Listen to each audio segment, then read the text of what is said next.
How's it going, everybody? Welcome to another episode of the James Loud Podcast. And today our special guest is Cubone, Snoop Dogg's chef. We met in Vegas. This guy is a big fan of food. He does an amazing job online with his food posts.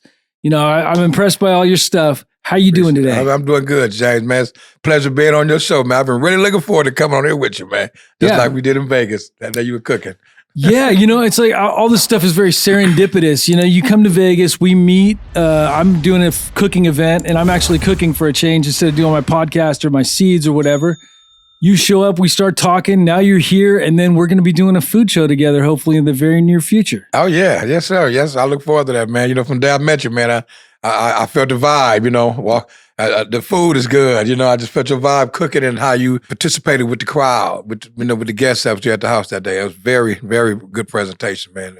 Thank Caught you. my vibe, good vibe. Yeah, that's what I feel like. That's what cooking is all about. That's what I love about cooking, right? It's like one thing making some food, just giving it to people, but it's another thing when you can provide an experience where people are like, they embrace the experience, they love it, and they're like, wow, this was amazing, right? Yes, and you can get people blown away by some food where you give them stuff that they wouldn't normally eat together. Yes. You know, where we're torching the s'mores or whatever, you know, it's like, I have a lot of fun with it. Yes, yeah, especially that cup. The cup with the potatoes and the oh yeah. roast, was that prime rib or something? Yeah, we had some sous vide Wagyu with the mashed potatoes martini. Yeah, we had the mashed potato Wagyu. martinis. It was A3 Wagyu, I believe. Yeah, you had it in the bag. Aged. We sous vide them. Yeah, so we sous vide those. Yeah, and we did them. I think it was a 3-hour sous vide on those. So we put them, we seared them in a pan, then we sous vide them for 3 hours. We sliced them nice and thin. We put them with mashed potatoes. Yeah. Amazing sauce that Chef Ricky made. Big shout out to Chef Ricky, man. You can't go wrong with that Chef guy. Ricky, the Asian high and stuff. Yeah. That was a whole nice set. The whole line of the chef's good. I got a good footage of that too, though. I liked it that though. Yeah, we had the little pasta station, so you got the pasta. And it was a lot of fun, and I feel like it was well orchestrated. We had a good team. They had some good videographers there to capture it, and then there was good weed too, so you can't go wrong. Oh yeah, you can't say. Yeah, I love when they rent the houses like that. And that house was designed specifically for parties. You know, it's like I couldn't do that at my house. They had a lot of houses that weekend that I went to that was based on a lot of that. But the one night before that was just as big as that too. They had somebody else had. And they had like a cook from Florida came down. Oh wow! Some lady named Bacon. I remember her. She had a Florida cook. They had seafood boiled, and that house was been acting just like that one too. But that one there was like took the cake because you go around the corner, you're outside, and back to waterfall and stuff. Yeah, it was nice. Yeah, I partied in Mike Tyson's house a few years ago. A lot of fun. Oh wow! Yeah, wow. his Vegas house. Is that the one that's in Vegas? The one the house in Vegas. The Vegas one, the Vegas house. Okay. So yeah, you know, you got he's had a lot of houses though. California City now. I already got like a compound and gonna grow a growth facility, like a little city right there in California City. Yeah, I think they got education program, all that stuff. You know, it's he's really making waves in the cannabis industry. You know, he is. He is Tyson OG. Tyson 2.0. Yeah, he's crushing it. You know, he's crushing it, and he participates. And he's fun. He has a podcast going. You know, I think it was Smoking with Tyson, something like that. Yeah. Yes, Smoked Out with Tyson or whatever. Yeah. Yeah, I mean, it's impressive seeing guys that. I feel like guys that belong in the place, like Snoop Dogg. Yeah, Snoop's someone who belongs in the space, cannabis. Mm-hmm. But you get other guys that are trying to just profit off it, and then you got guys like Mike Tyson that believe in it. Mm-hmm. Like I believe he belongs in this space. He belongs with us, you know. Yeah, and he smokes it not because of the habit. I think because of what he's been through as a boxer. Yeah, you know, it helps him out. You know, because boxers fighting, he get anxiety. Probably, he's really anxiety type person. I can tell. Right, probably a post trauma type of person. So the weed relaxes him and puts him in the mood because if you notice, he doesn't get into it with a lot of people like he used to. Like I seen him and Jake Paul at I think it was some event, Super Bowl or something. Some event they was together and Mike jumped on his shoulder and they walked in together. Yeah, recently. Some event, yeah, it's pretty wild. That's not the old Mike. That's not the old Mike. The old Mike fighting you in public and everywhere. Yeah, he doesn't care. You know? He doesn't care. Pretty wild. Yeah, so we have a mutual friend, Ricky Palomino. Yeah, Ricky Palomino, man.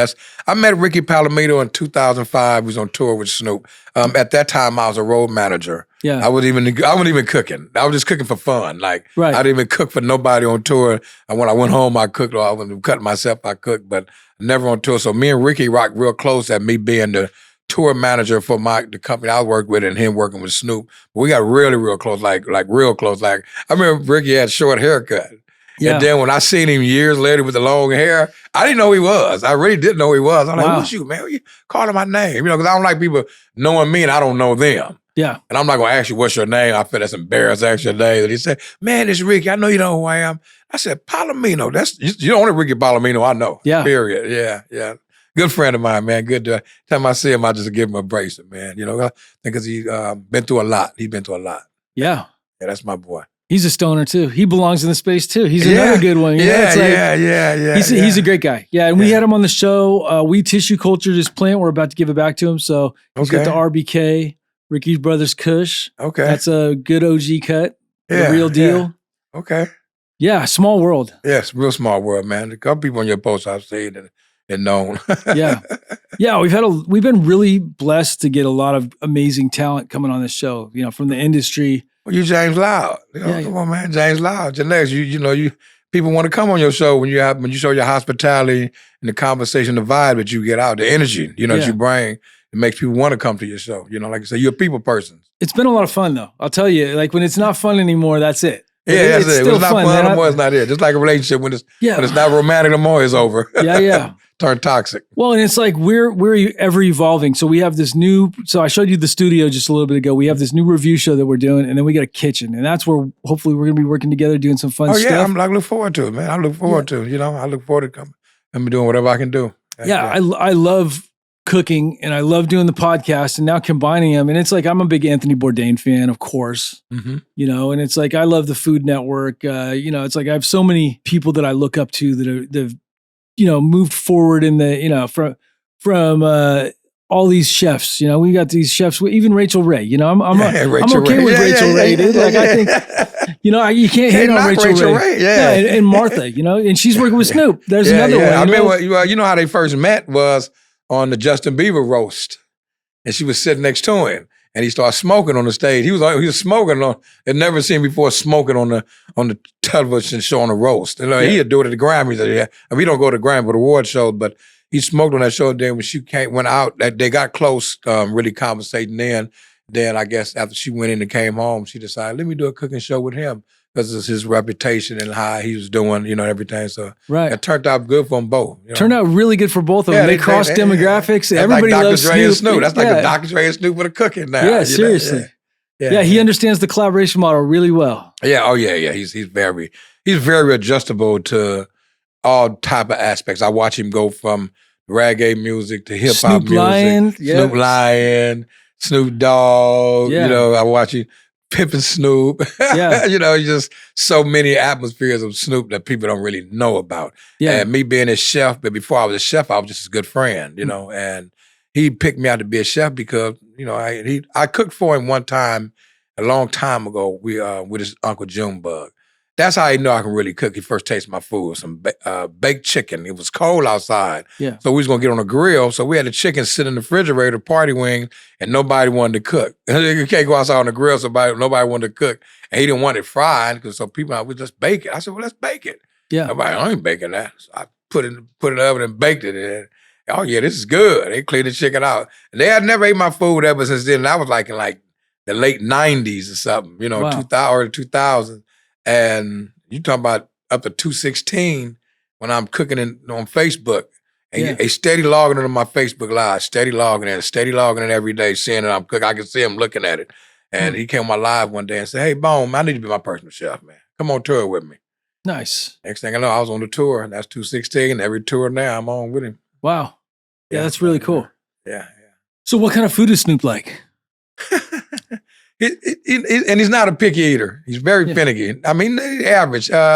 He's what he grew up on. Like one of his favorites, I could say, hamburger helper. Yeah. Let's say Eggo waffle, egg scramble, soft, bacon, grape jelly, toast, fried chicken, fried pork chops, fried shrimp, fish, like fish, fried fish. Vegetables, he's not going to force one of the vegetables. If they're around, eat the greens, macaroni, cheese, string beans. Yeah. Love rice and gravy. Love steaks in little cubes. I cut them in little cubes for him like that, like hibachi, but really regular steak. So he's really just a regular eater. Like if you brought a lot of stuff to the table for him set up to eat in VIP rooms like that's with all the different little decorations on it. That's not his jam. No, that's not his jam. Yeah.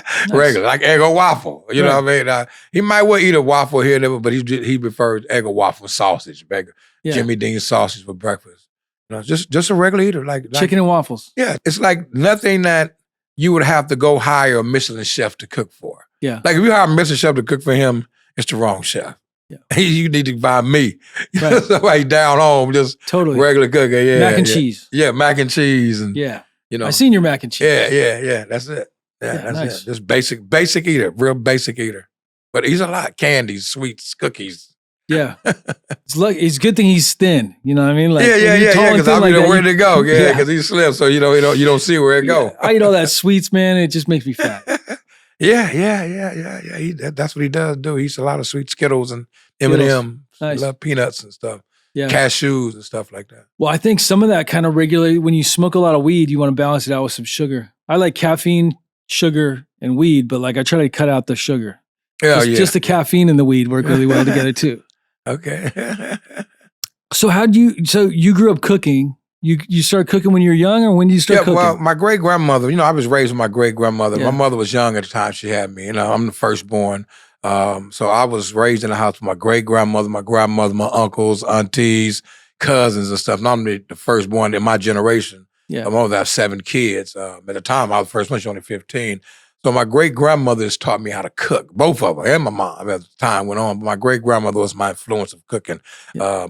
I first learned how to cook was eggs. Everybody learned how to cook eggs. That's the first thing you scramble that you're eating. Oh, yeah. And then as I grew up, I just loved to cook. I had a passion for cooking, but never created a business, never tried to open up a restaurant, never tried to go sell a plate and do nothing. Like, as I got older, it's just like older, like in my late 30s, I started doing backyard parties. Like if we do a backyard party, somebody cooking, I go help them. What they call now sous chef. I didn't know then. It was just, I like helping them cook. And I end up taking over the whole cook. Mm-hmm. Hey man, move out of the way. You don't know what you're doing. Get out of the way. Yeah. And I was really on a grill, like cooking for the homies and stuff. And then I look back and they start liking my food. I just see them smiling and all the places empty and people smile. I say, okay, I can cook.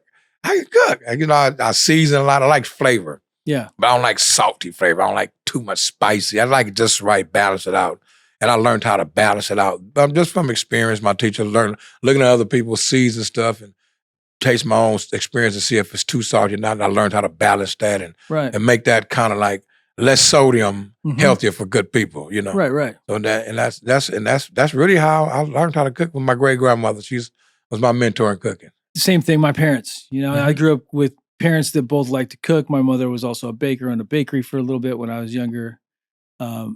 Bread baker. She used to make amazing bread, but also, everything from croissants to cakes, all that stuff. And then my father was friends with a Michelin star chef.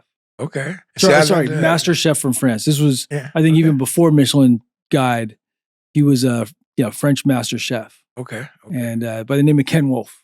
And so my dad took cooking classes from him. My dad taught me how to cook. So by the time I was 6 years old, I was in cooking competitions. Okay. So yeah, I love cooking, and the way you did that, like when you did that, I still to this day had that vision. Whenever I do cook for somebody, because like I said, I only cook for him. Yeah. So I never got a chance to really cook like in the setting what you did that day.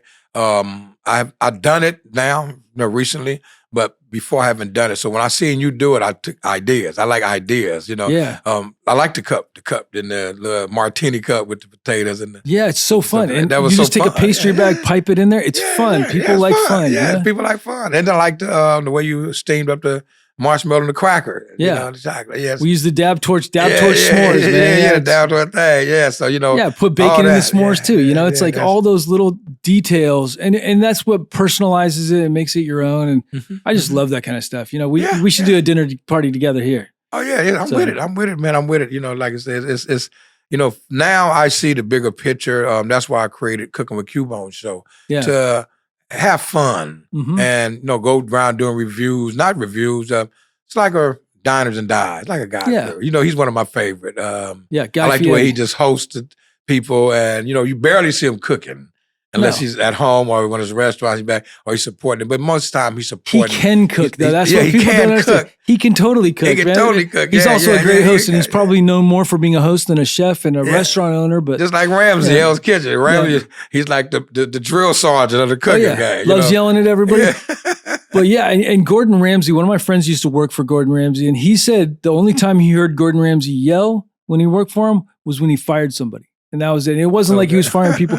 He took care of his staff. You know, I think he said he just makes you want to get on point, stay on point. Yeah. He just letting you know your smallest failure could be the end of your career. You know. Yeah, but he also doesn't hire idiots, right? Those for the shows, they put idiots in front of him, and then what happens? He yells at them. You know what I mean? But like guys like that, they can't afford to have shitty people working for them as a restaurant. As a restaurant owner. Yes. I think he had like 3 or 4. He had a lot of restaurants. Yeah. Bobby Flavor's another one I like too. I like his personality and his cuisine style's good. Giada, she's another one. Giada. Yeah, she's everywhere. She's everywhere. She's all over the place too. Yeah.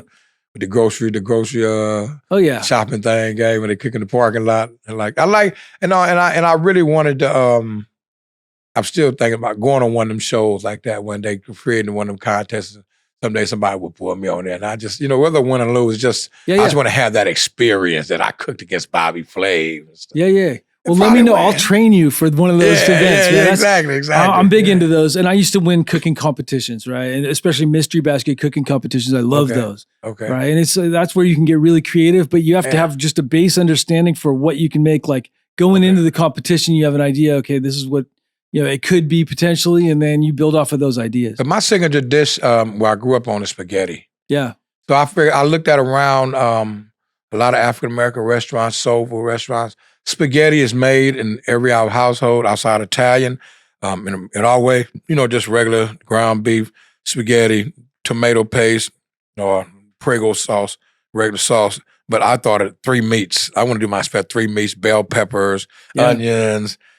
Different seasonings, cake style. I do turkey. I do 3 meats of turkey. I do a breakfast turkey sausage with the turkey ground, with the turkey sausage, and then I put all the ingredients in my special. Then at the end, I hit them with a little secret sauce. They're like, why it's called a Cajun? I'm not Italian, so I'm bringing you a barbecue flavor sauce, or Cajun style spaghetti with lots of flavor, and make you think you was eating soul food. And it works. And everybody I have fed it to have ate it. I'm on tour. I do cook for like the staff on tour. I cook enough for Snoop, but also cook enough for the 8 or 9, 10 other people in staff, and sometimes guests. And I had people came to me and said, like, man, I haven't ate spaghetti in 8 years, man. Your spaghetti the bomb.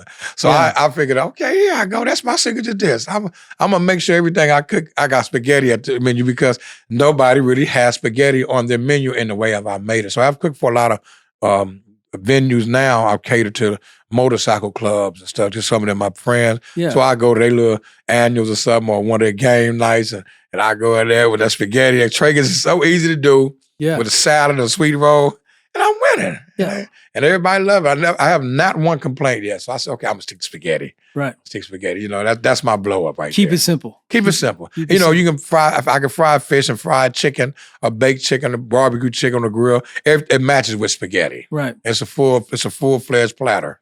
Well, I feel like cooking is a lot like growing. You want to learn how to cook the same thing over and over and over until you've perfected it. Yeah. Instead of trying to cook everything in the world and switch it up. And you can follow recipes to learn how to cook, but eventually you need to cook to taste, right? To your own taste. Because there's certain amounts of salt levels that you want, and everybody's different. That's subjective, right? How much salt is in there. Some people need more, some people need less. Yeah. Some people like spicy, some people like not so spicy. Right, some people don't like spice at all. Yeah, some people, the older you get, the less spice you got to take. I'm the opposite. As I've gotten older, I like more spice. I would say in the last 2 years, since I started doing this cold plunging, right? Where you go in the friggin' freezing cold water for 3 to 5 minutes.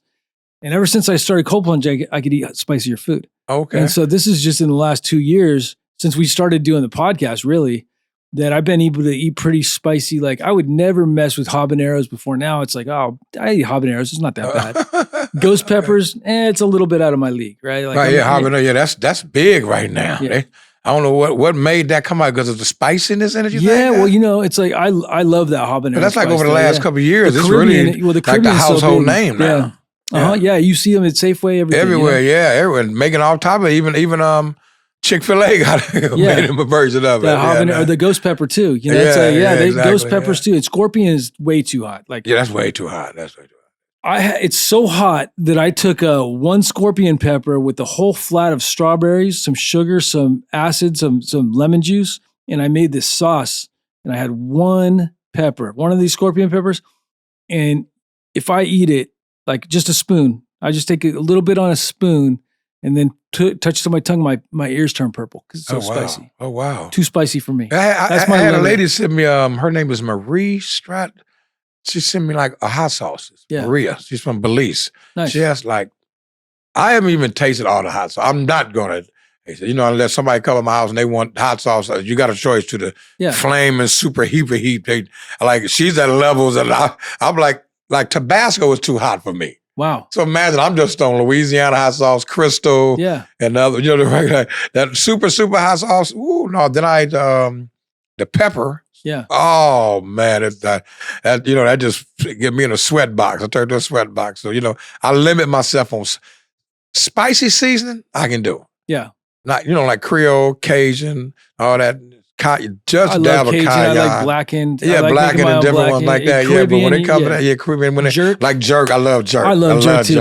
I just started cooking jerk chicken like a couple of months ago at one of my friends' house on the holiday. Good. Yeah. I like pounding out chicken breasts and doing them jerk chicken style like that. Too. Oh, so you do pound it with a hammer? So I'll take I have a mallet and I'll slice it thin and then I'll pound it even thinner. I put the jerk seasoning on both sides and I grill it. Okay. Right? And I love that. But you can do the legs, you can do the whole stuff. That's like you're doing the smash burgers now. Oh yeah, I love smash burgers. That's my jam. So what's the difference? I mean, I never really get into it because I was just thinking I'll just smash the burger flat. It's a smash burger, but you got to hit it with the hammer, huh? So what you got to do with the smash burger is basically you got to use 70% lean is the best. 80% will work. 70 is the best. Okay. And what you do is you make your ball a 1/4 pound ball, right? And then you put it on the grill when it's hot. It's got to be pretty hot.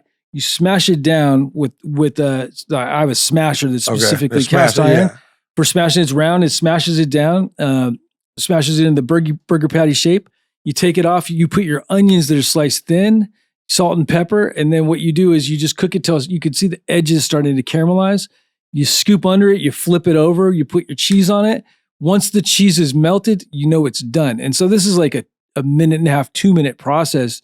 Your burger's done. As long as your bun's already heated up, you just put it on there. I use my own special sauce. It's kind of like Thousand Island, right? And I use pickles, and I'll put a little bit of shredded lettuce. But I love smash burgers. But the important part is the beef with the smash burgers and the bun, right? It's like potato bun or brioche. You can go either way. They're both good. I prefer brioche myself. Okay. I just had one down at Rip Pizzeria, the pizza and beer in Orange County when I was there the other day.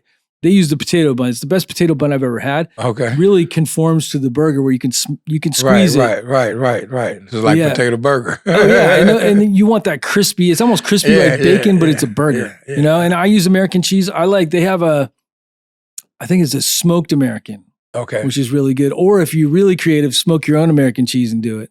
And how do you smoke American cheese? How do you smoke cheese? The smoker. You smoke it. The smoker? Yeah, the smoker. You put it in the smoker. Cold smoked cheese, you put it in a smoker. You do cold smoke, so it's just the smoke and not the temperature, so it doesn't melt it. Yeah. And you get all that flavor. And then you do it as a whole block, so when you slice it thin, you just have it on the outside, so as you're biting into it, man, that's amazing. Yeah, that's tight. I'm going to try that out. I learn something every day. Yeah. I got all kinds of fun cooking. A lot of people that, the healthy eaters nowadays have caused most chefs and most kitchens to serve food with less flavor season unless you ask. Remember, you have to ask. You used to have to tell them, I don't want the season on here. Now you have to tell them to put the season on because they give you straight bland food because they don't know. They're looking at health. They don't know your issues. They don't want to underline you and you go into a stage of hypothermia or something like that while you're eating that food and it's so seasoned. Because, it's a lot of people. I had a seasoning called Grandma Hands that my auntie had created in Houston, Texas. It was low sodium. Like you could put it on potatoes, you could put it on any food, and you have to do nothing, use nothing else, all purpose. You don't have to use nothing else on it. If you use anything else on it, it was salty. Yeah. And I had people that had like high blood pressure, and they would use that seasoning, and they would say, man, I can use that. Order some more. I even had chefs' kitchens order. So, she just stopped about a year ago. I'm trying to get her to get it back, back, but she's elderly now and she just in her own little world, But I'm into the seasoning, the flavor. I like all-purpose seasoning. I'm just getting on Miss Dash. Yeah. Because it's not salty. It's table blend and Well, I tried a lemon pepper the other day. And it's got flavor. It brings flavor to the food. What's your favorite barbecue sauce? Mine's Kinder's. I love Kinder's. I love Kinder's everything, man. Now, Kinder's is killing everybody right now. Come on, you got roasted garlic now. You got hot gold. They got a new wing sauce. Their wing sauce is I've seen it. Yeah, so I've seen it. Here we do a lot of A/B testing with plants, right? So we'll test this versus this versus this with nutrients or with soil versus cocoa versus whatever. I do that with wings at the house. So we did the Kinder's wing sauce versus the freaking Crystal versus the Frank's Red Hot. Okay. Kinder's, their new wing sauce is so good. Killing it.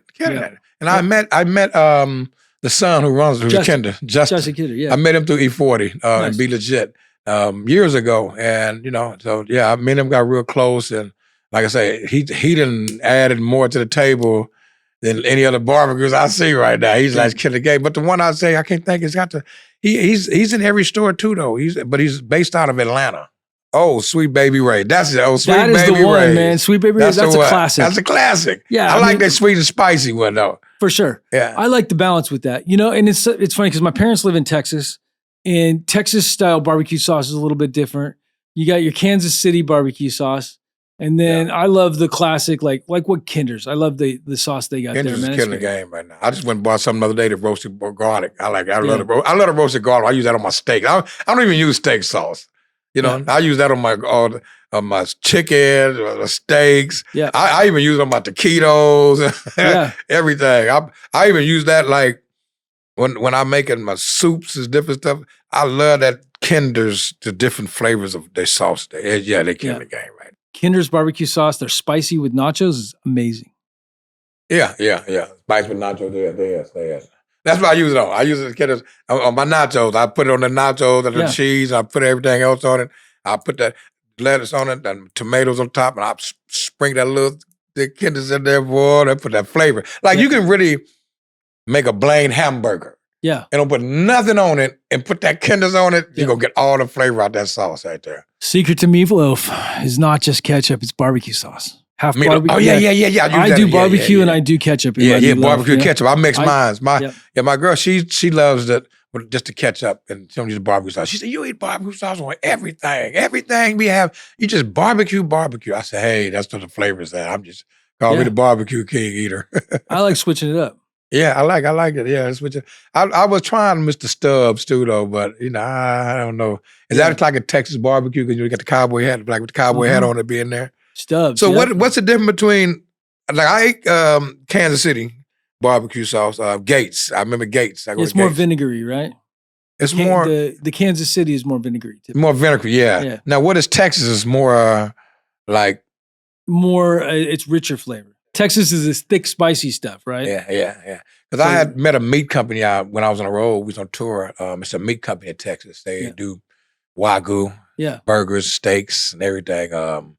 They doing like 300 cows a week. Wow. 300 cows a week. They're really big. And I love barbecue though. Good barbecue, man, you can't go wrong. Yeah. You got the only problem with most barbecue spots is their sides suck, right? But you go in there for the meat good. anyway, The right? potato salad is no good. The beans is no good. And I love good beans and I love good mac and cheese. Like those are the things I love too. I probably eat those more than I eat barbecue. Like mac and cheese is something I pride myself in my mac and cheese too. But I make my mac and cheese different. From my roommate, my brother, he put me up on it. He instead of milk, he uses cream mushroom. Wow, that's different. That's different. He uses cream mushroom in it. Oh man, it comes out. Instead of like the pep milk in the can, he uses cream and mushroom. Yeah. Oh man, it's you got to try it. Nice. I'm like now I don't even make it without the cream mushroom because it's also melts the cheese, and then the cream mushroom, it's makes thick. It creamy too. It makes it creamy right there. It's on play, and it has flavor. Yeah, it gives you that cream and mushroom flavor into to the mac and cheese. Yeah, I do the truffle mac, right? So you put the truffle, like we make. I make truffle oil from scratch too, from real truffles, and then we make. I like the Kinder's truffle steak, truffle steak seasoning. They killing them. Like they say, Kinder's not just killing them with the sauce; he coming with the seasoning. Yeah, and they got the classic ball tip sandwich. That is the best sandwich in the Bay Area. Is that Kinder's ball tip? I have the Snoop Doggy Dog that's on Dirt Dog. Dirt Dog was, matter of fact, in Vegas and LA. They haven't opened one up here yet. Yeah. They're aiming. I keep asking, open one up here. And that Dirt Dog has like 10 different hot dogs. They're all using Nation's beef links. They had a Snoop Doggy Dog, which is made out of coleslaw, the billionaire bacon, the maple brown bacon, and it has a special Hennessy barbecue sauce and a gin sauce, like out of lobster sauce, like a orange creamy sauce, lobster sauce. Yeah. But it's got gin in it for the dust. Kids, it's great. And it's made on a Texas toast bun. Yeah. That's a Snoop Dogg. They have an exhibit dog. They got the flamethrower. They got like 7 of the dog, the patty melt dog, the pastrami dog. Nice. And like I said, they had in LA, like 6 places in LA. They got 4 in Vegas. And they have a compound. Yeah. A big compound, like where they throw parties, lowrider shows at in the city of commerce in LA. So I don't want to create the Snoop Doggy Dog for that restaurant. Like Snoop didn't have nothing to do with it, but okay, Bone, go and make it for it. So I created his billionaire bacon and we created. Oh, so you created the billionaire bacon? No, he did create the billionaire bacon, but I took the billionaire bacon and put it on the Snoop Dogg. Nice. Yeah. Yeah, if you guys don't know, Snoop Dogg created the billionaire bacon. I cook billionaire bacon. So many other chefs have made the billionaire bacon. There was the millionaire bacon, and then Snoop had the billionaire bacon. Made the billionaire bacon. Yep. Now I need to make a trillionaire bacon. Yeah. I'm into the seasonings. Incredible. My folks, she has a seasoning. Yeah. She was in Vegas. But she has the CBD seasoning right now. Nice. So we want to lace it with THC. Yeah. She has lemon pepper, Cajun, cayenne pepper. Yeah. All-purpose. She have like 50 taco seasoning. Sure. And all CBD. But we're going to do it in THC version right now. Yeah. So she traveled the country doing it in THC. She had the butter, the honey butter, the olive oil, and all that CBD, but she want to change it up to THC. So I'm going to collaborate with her with doing that. And I also have a Stoner brand. You heard of Stoner brand? Mm-hmm. They got a cocktail coming out called Chronic Tonic. Nice. And they're going to the final stages of getting that right now. And that's going to be a THC cocktail. Yeah. Fruit cocktail. It's real nice, smooth. And so it'll be in consumption line like you'd be on the counter. Hey, you want to drink it? Cocktail THC, 4 different flavors and stuff. And everything. I love the way the world's moving more towards cannabis consumption than alcohol. Yes. And even the alcohol, they're making a cannabis style. Yeah. It has the appearance of alcohol, but it's really got cannabis instead of the alcohol. And you get more out of it health wise. You get more about it that, as far as taste, because you only taste the THC and alcohol, you got every other thing coming out of it. You don't know what's in there, what they're doing. But I like the fact that the THC, cannabis is working its way to America's land in the way we supposed to. Health, enjoyment, amusement, entertainment, and even in bar line, like heard Governor Newsom pass the consumption lounge. Yeah, really cool. I mean, cool. I'm excited about that. Yeah. So is it in effect now that you can actually apply for it? The law, I believe that people are already starting to apply for it. Yeah. Okay. I mean, I think it's going to be a big game changer, right? I feel like the industry's suffering. Mm-hmm. It's great that we can have consumption lounges. I mean, I think that's just a necessary thing. They have bars. There's no way you really look at it. You can go buy weed at any place and have nowhere to consume it, but in your home. You can't stand outside. You can't be at a hotel. Yeah. They don't have no place. Even if you have a business, you can't sit on the side with your business smoking. You might not want to smoke in the barbershop. You might want to smoke it in the restaurant. You might want to smoke it in the bar, a lounge. So if you have a cannabis infused lounge like Amsterdam does, now everybody has some place to go. And now the profit of cannabis is starting to explore more, especially in all different ways with the drinks, the cocktail, the food, the everything. Yeah, and I mean, and then you can have this consumption lounge that sells food. Yeah, and now we got more money coming into the local, community. Exactly. It's economical profit for any community that comes in nowadays. So, I look forward to that. I look forward to that experience. I'm going to try because my brother he owns a cannabis can of Oakland. Yeah. On 21st and MacArthur, nice. And we just built the outside. He built the outside. I got the booths on the sidewalk because COVID, they had you outside. Yeah, so he built a cemented booth on the sidewalk, cemented, bricked. Wow. Most people build a wheel, they can move it off. And they want to move. No, this is built on the ground now. Like, it's not going nowhere. So because in Oakland, if you don't do that, they're going to take it. That's how crazy it is out there in Oakland. So they want you to build something on the parking lot on this curve. Yeah, well, no. I mean, the thing is if you don't, people are going to steal whatever it is because Oakland's just rough right now. Yeah, it is. And during downtown, MacArthur was right there where he's at. It's kind of, I liked it right there down there because I love Oakland. I love the city of Oakland. Me too. Frisco, I experienced Frisco, but Frisco reminds me of New York, congested, and you just can't figure it out. It's like, you can't figure it out really at Frisco. Oakland is still historical. It still has its culture from the 60s attitude. The houses are still the same, the old school. People right there with out. Berkeley. Yeah, you got Berkeley right there that's still out. Mounts of bar lounges and food places in every background that you can see in Oakland, so I love Oakland. I have nothing to complain about Oakland. Both cities have a special place in my heart. The whole Bay Area, it's like I remember going to San Francisco to Haight Street, partying back in the day. Yeah. Tripping on psychedelics. Yeah. We also did that in Berkeley. But yeah, and Oakland is just, I've lived in Oakland on and off throughout my life too. Yeah, so like we've had houses, we've stayed in Oakland, we've had grows in Oakland, all that stuff. I was a chef in Oakland. Okay, yeah. So yeah, Oakland steady. Yeah, I love Oakland. I love it. I just hate the bipping they take out there. But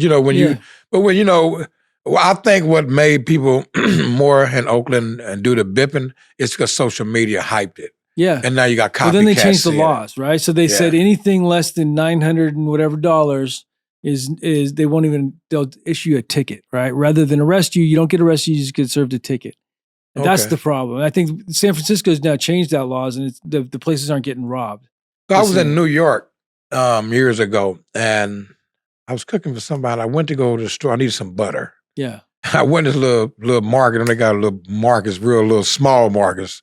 And I went to market, and I get some butter, and it wasn't none. I asked the lady at the store, you have any butter in the bag or something? Because there's no butter here. I never seen a store without the butter going, Yeah, seriously. Like, it's got to be, you ran out of butter? Who does that, She said, oh, no, they didn't came and stole the butter. I said, they selling butter now?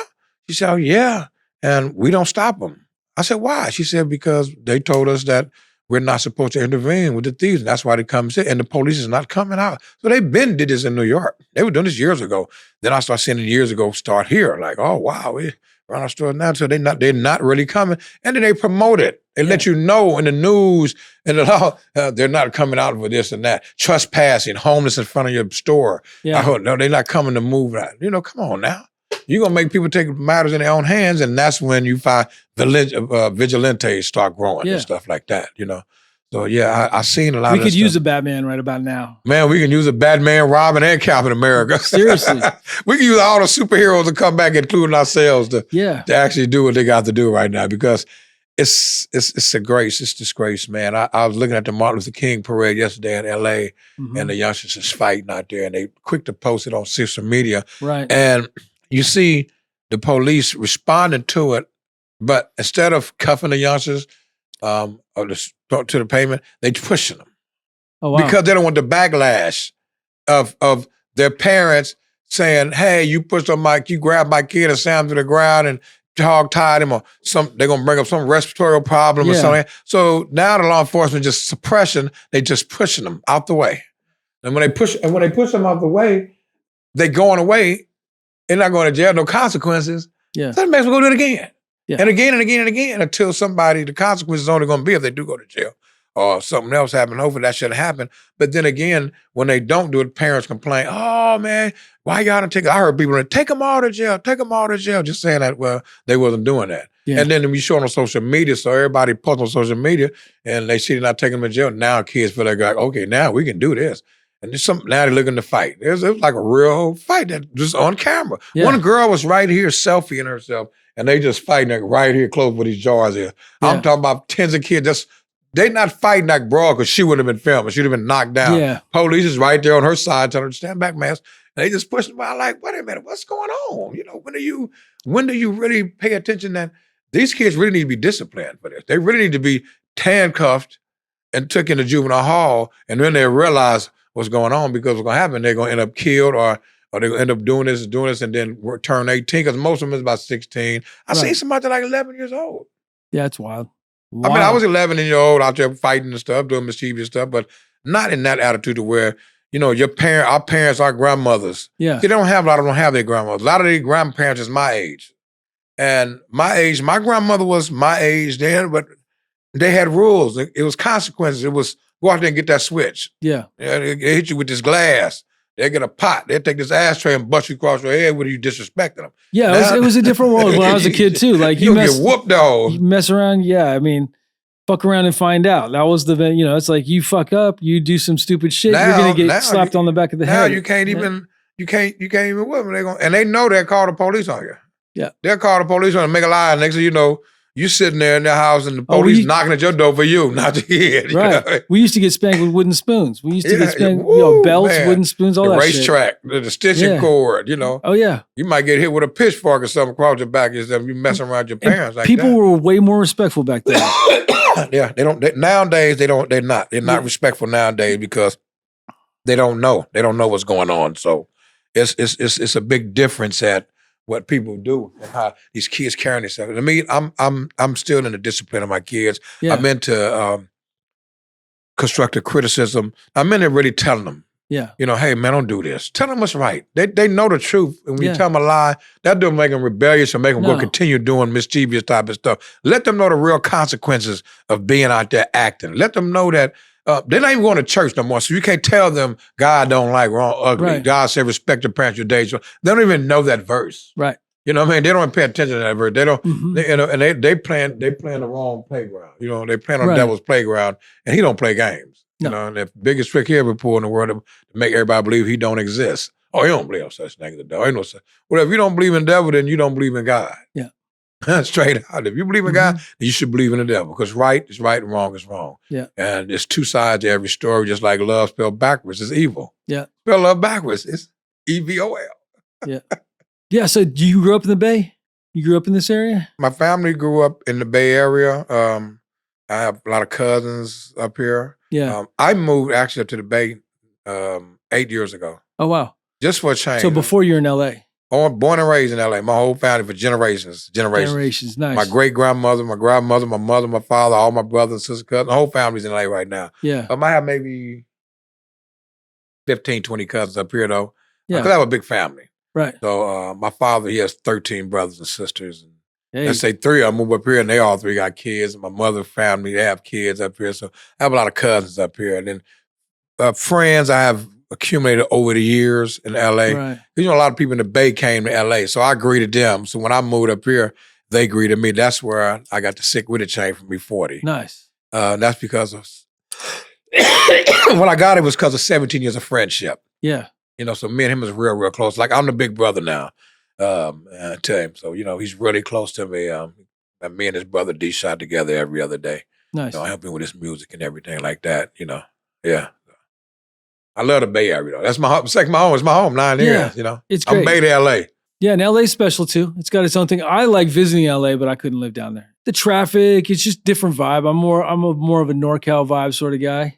So we're working on these pre-rolls. You're testing some of the new ones. I like the glass tips.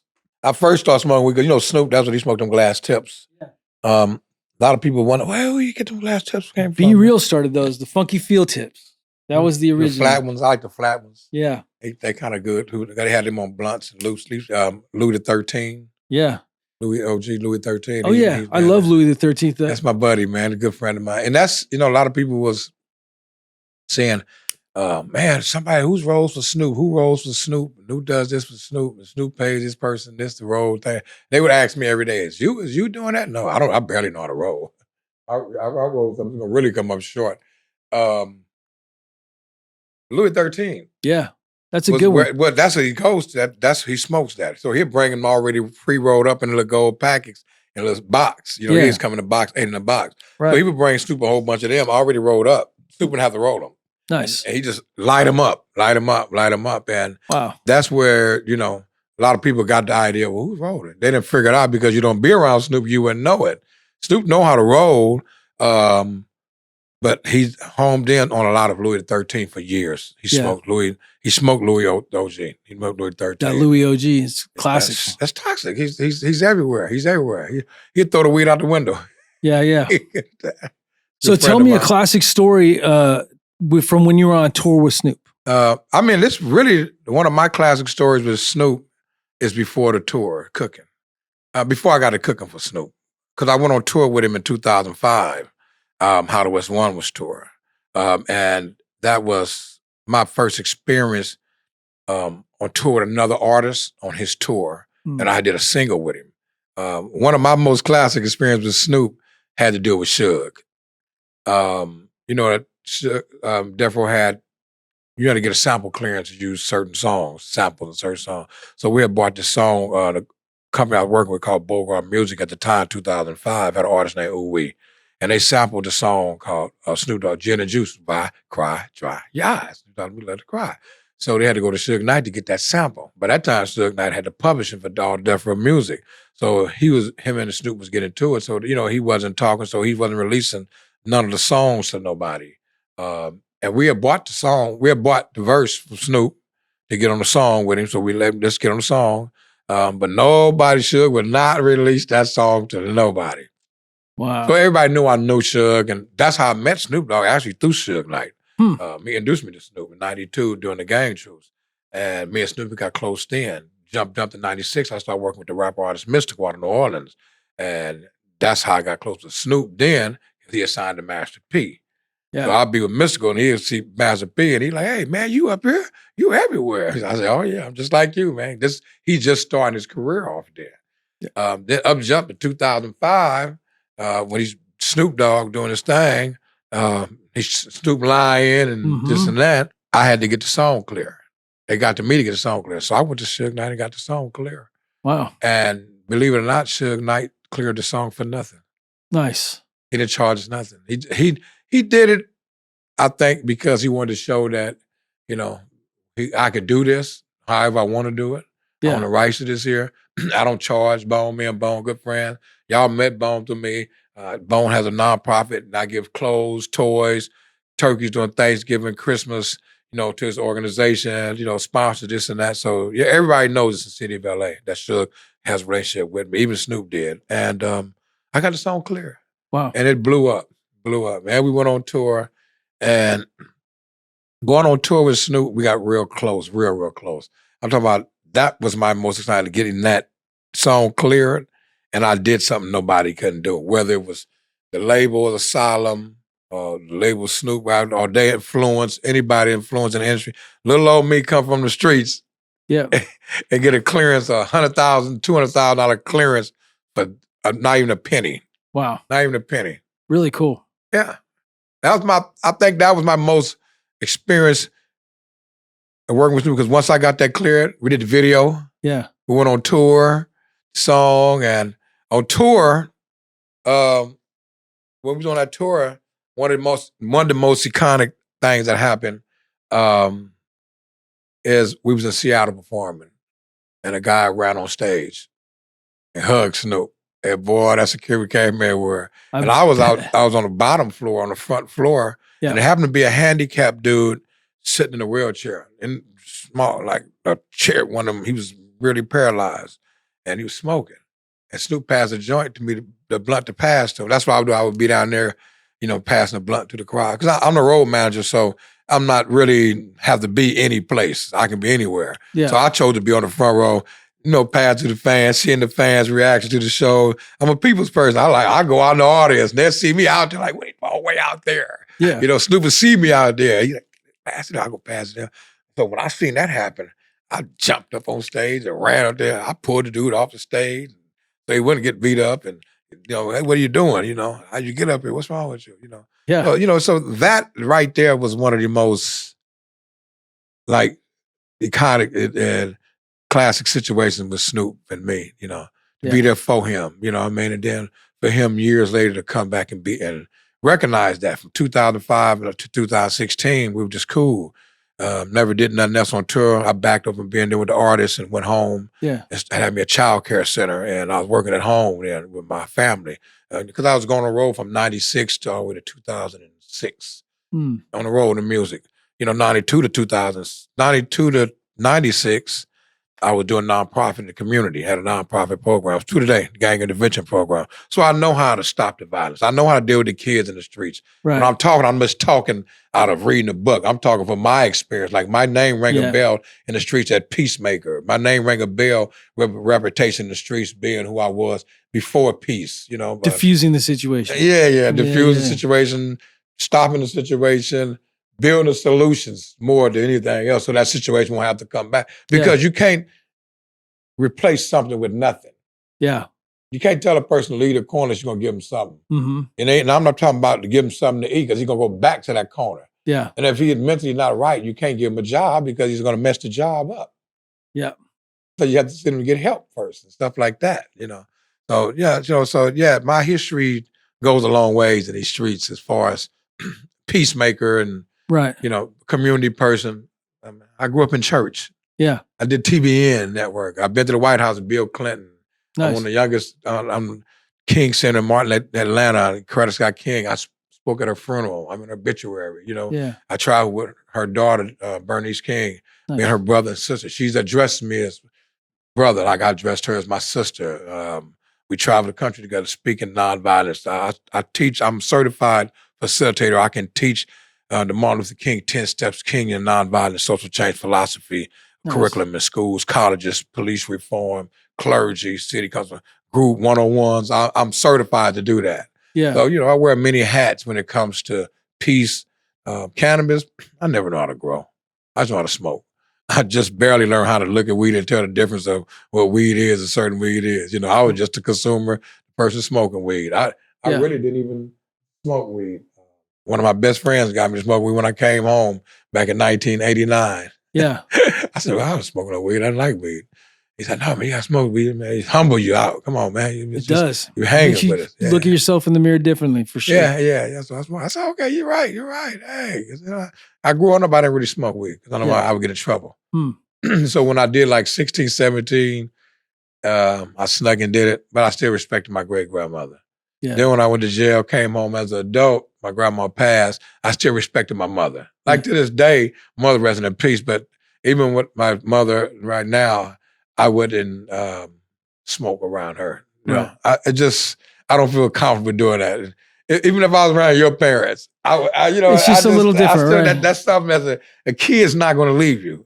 It's not going to lead you to respect of your parents or your elders. Yeah, I don't smoke in front of my parents. I'll go outside and smoke, but I'm not going to smoke in front of them. I'm not like that. Like, a lot of people be doing. I don't even hit the pen in front of my parents. You know what I mean? It's just not me, right? That's just it's a respect thing. And I think for being an older, now that we're older people, we're not old yet, but we're older. Yeah. Right. But we have a different level of respect for our parents than a lot of the younger people do. And there's some that are, that are still respectful. And there's some really good young kids, young people. But it's a different world.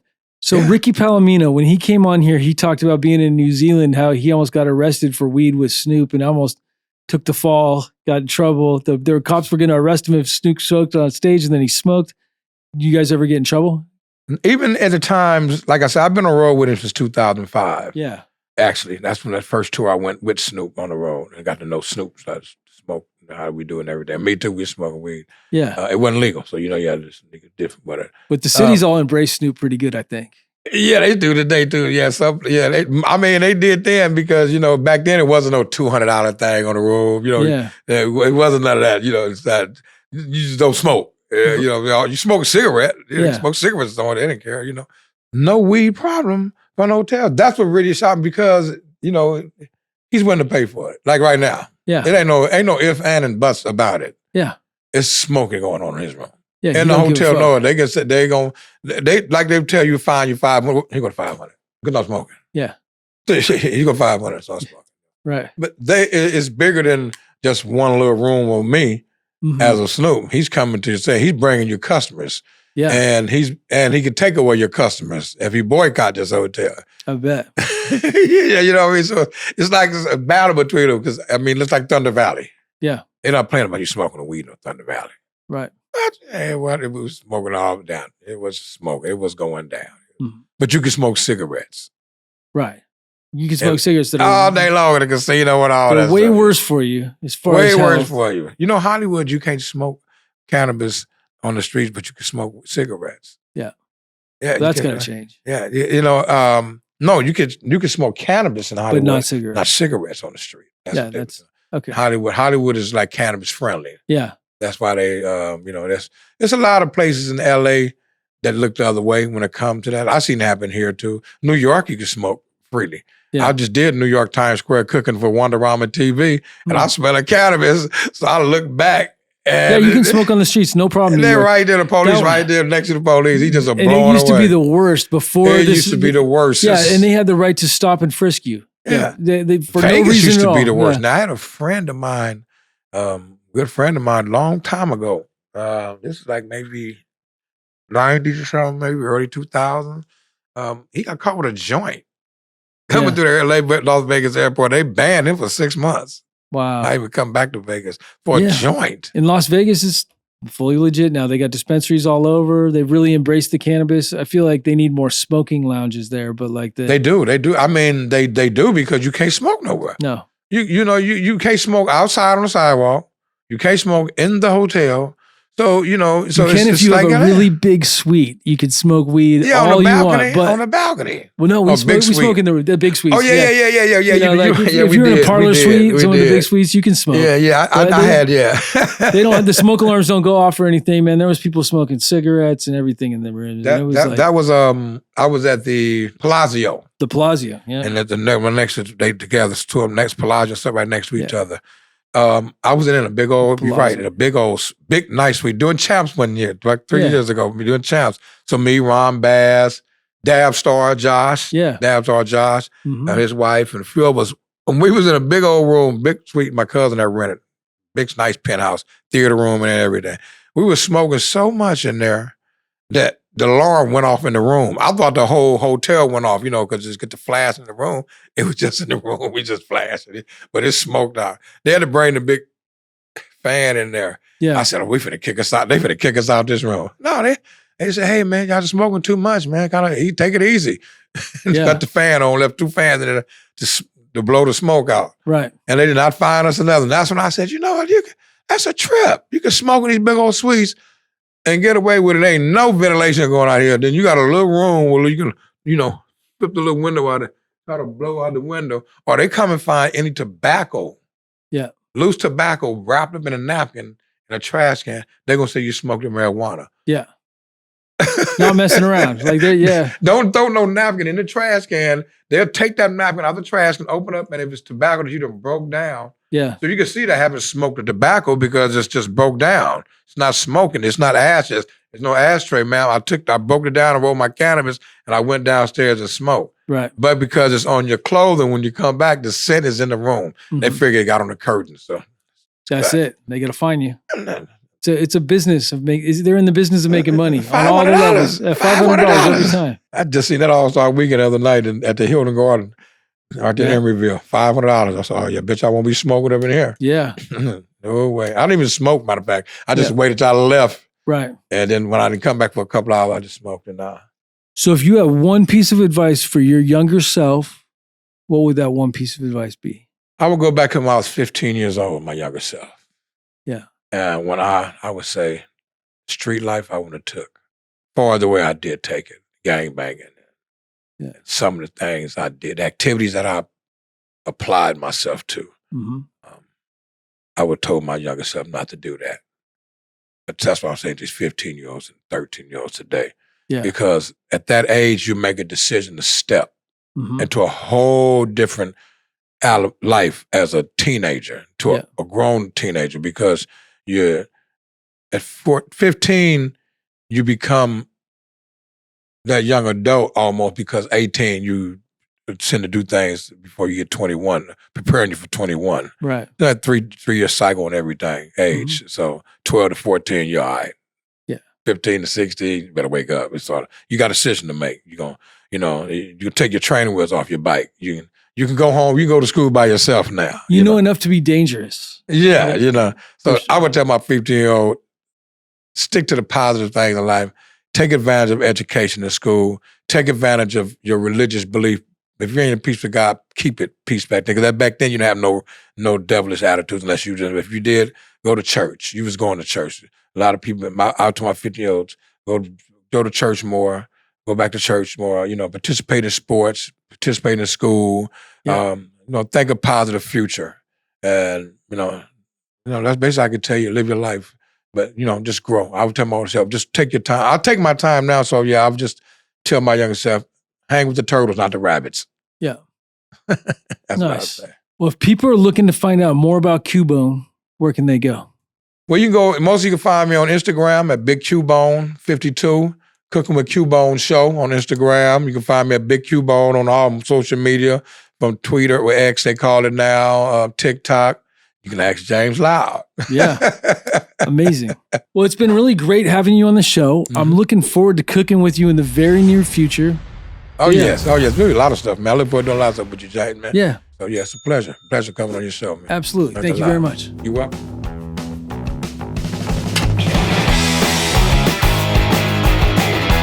Thank you guys for watching. Please like and subscribe down below.